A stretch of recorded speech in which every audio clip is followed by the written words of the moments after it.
the attacks that the bad guys will use so that we can find vulnerabilities, exploit them. If you don't exploit the vulnerabilities, you're just doing a vulnerability assessment, which is a fine job, but it's not penetration testing. So to find the flaws so that you can exploit them, so that you can get access into the target environment, mercilessly pivoting, always within scope, always following the rules of engagement, so that you can determine what the true business risk is of those vulnerabilities. That's what a real pen test is. Notice the extreme differentiation from a vulnerability assessment. Vulnerability assessment, find vulnerabilities, and try to think about what they might mean for business implications. For pen test, find the vulnerabilities. Yes, that is in common, but then exploit them, use them to pivot, mimic what the bad guy does so you can really figure out what their business issues are. All right, if you accept that definition of true penetration testing, and you also accept the bad guys are winning, they can get into pretty much 90% of organizations out there, put those two things together. What does this mean? It means as a pen tester, you should almost always get in. Yeah, if the scope is reasonable. If the scope is defined broadly enough, if a penetration tester is really doing his or her job to mimic what a real bad guy does, you can almost always get in. We're seeing this in our own penetration tests. However, sometimes the client organization defines a scope that is so narrow that it's really not a real test. We'll go into an organization and we'll say, okay, we're here to do a penetration test. Wonderful, we want you to attack these 4 machines on the DMZ. And we'll say, well, that's all very nice, but those 4 machines on the DMZ, why don't we do some client-side exploitation? It's the dominant attack vector today, And they say, oh, we don't want you to really do that. We only have the funding to attack these 4 machines on the DMZ. And then I'll say, well, tell you what, why don't we just take some of that funding to do client-side exploitation, and then when we get control of one of your clients, we'll pivot and attack those 4 servers on the DMZ from the inside. And we're probably going to get in that way. And the client says, oh, no. You know what? Here's what we hear sometimes. They'll say, that'll work. We know our client side sucks, so you're just going to get in anyway, so we want you to just attack these 4 systems on the DMZ.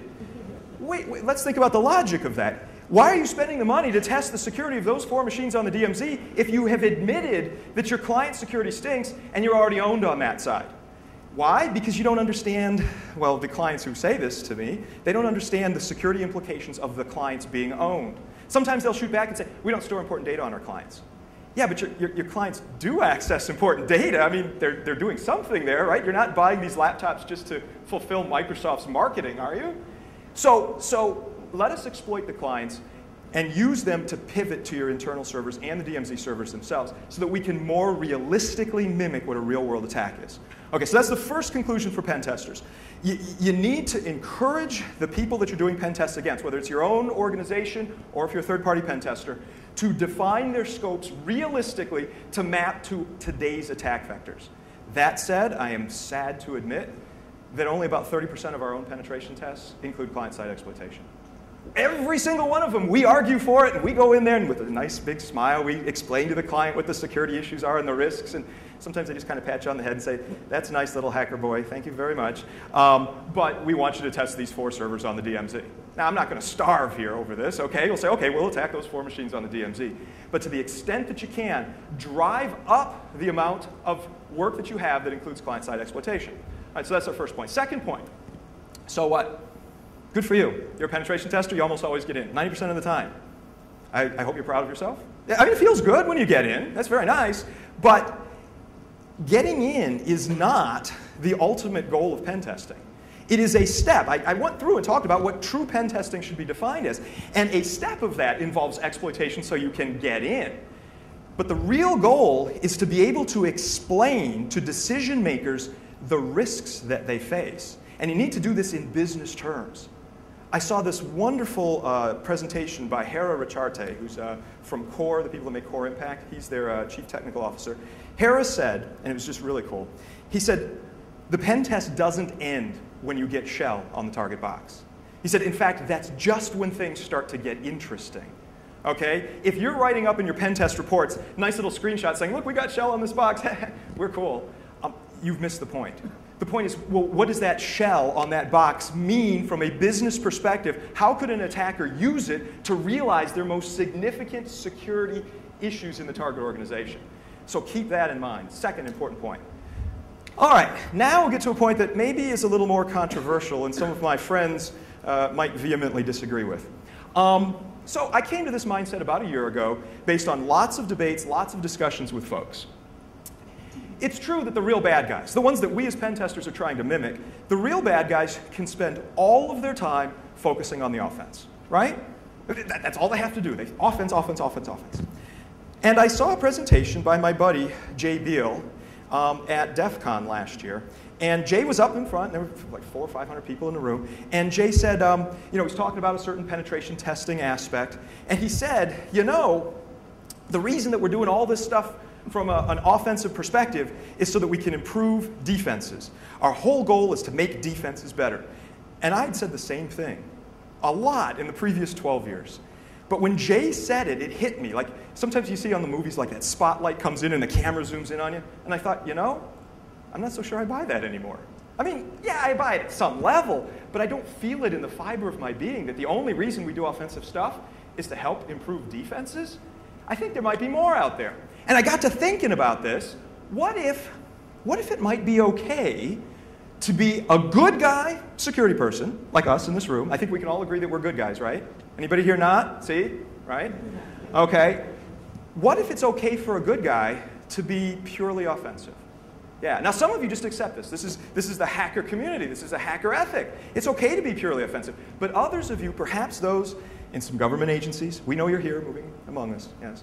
And perhaps others aren't quite there yet. You say, no. The real reason you do this offensive stuff is merely so you can find flaws, so you can express their business terms, so that you can then defend the environment. But think about this. The bad guys can spend all of their time focusing on offense. If we, the good guys, really try to balance between offense and defense, I've spent over 10 years of my career trying to do good defense and do good offense as best as I can, but I'm a limited guy. You might be a genius and you could be excellent at both of those, but I have to decide where am I going to focus. Am I going to focus on offense or defense? And balancing it over a decade was hard. And I came to this conclusion. What if it's okay, if I'm supposed to be mimicking the real bad guys who spend all of their time, all of their intellectual effort in offense, what if it's okay for me to do that too? It's really kind of freed up my psyche in the last year or so to say it's okay to be purely offensive. And the only time you think about defenses is to think about how to get around them. Okay? I'm not advocating abandoning defensive knowledge. But I am saying you might want to rethink your defensive knowledge to say, how can I use that defensive knowledge offensively to get around target systems and so forth so that I can maximize my capabilities? Let me give you an analogy. I was playing Capture the Flag at DEF CON many years ago, back when the ghetto hackers ran it. Those were the days. It was a very good time. Ken Shota then took it over, and now there's a new team that's taking it over. Good stuff. But back in the ghetto hacker days, I was on a team that was headed up by Crispin Cohen. You guys know Crispin? He created Immunix, that great hardened version of Linux. He now works for Microsoft. He went there about a year ago, which is a sign of the end times, when Crispin Cohen, this big Unix security and Linux security guy, goes and starts working for Microsoft. But anyway, I was on his team, and I remember Crispin saying, when we were getting hacked, I mean, we were just getting zapped really bad.